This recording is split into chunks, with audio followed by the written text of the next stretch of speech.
కూర వండుతానండి. ఏం లేదు, ముక్కలు కుక్కర్లో వేసిన, తినేంత కారం వేసుకున్నాం, పసుపు, ఉప్పు, కారం, పసుపు వేసి ఉడకబెట్టిన కుక్కర్లో. ఈ సైజు పావుతోటి 3 పావుల నీళ్ళు పోసినండి. 3 పావుల నూనె పోసిన. అది ఉల్లిగడ్డ అండి, ఆ సైజు ఉల్లిగడ్డ గోలిందండి. కొంచెం అల్లం తాలింపుకి ఎత్తాను. ఒక బగారాకు చిన్న ముక్కలు చేసేసిన, ఇంత బగారా పువ్వు, ఇంత పుదీనా. మా చెట్టాలు ఎక్కువ దొరకలేదండి, కొంచెం వేసిన, ఇంత ఎక్కువ వేసుకోవచ్చు. ఇప్పుడు ఉడికిన తలకాయ కూరను ఇంకా తాలింపు పెడతానండి.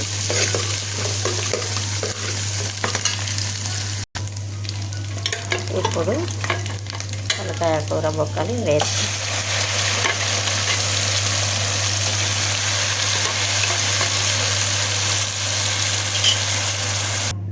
సరిపడ ఉప్పు అండి,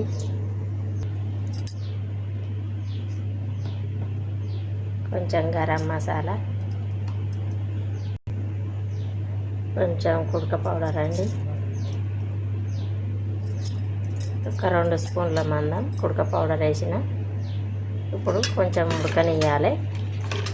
ఒక పావు గంట సేపు ఉడికినాక దించుకోవాలి. కొంచెం పచ్చి అల్లం పేస్ట్,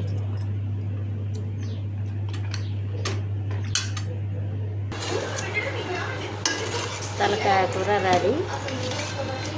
అన్నం, ప్లేట్లు, జొన్న గడక, తలకాయ పులుసు, రుచికరమైన నా వెనకటి తిండి అండి. తలకాయ కూర, తలకాయ సూపు, జొన్న గడక. బాయ్. మీరు కూడా ట్రై చేయండి. జొన్న గడకతోటి తలకాయ పులుసు మస్తు ఉంటుంది, చాలా రుచిగా ఉంటుంది. మీకు నచ్చినట్టయితే, ఎంతమందికి నచ్చుతుందో జొన్న గడక తలకాయ పులుసు కామెంట్ బాక్స్లో కామెంట్ పెట్టండి, లైక్ చేయండి, షేర్ చేయండి. బాయ్ అండి, నేను తింటాను.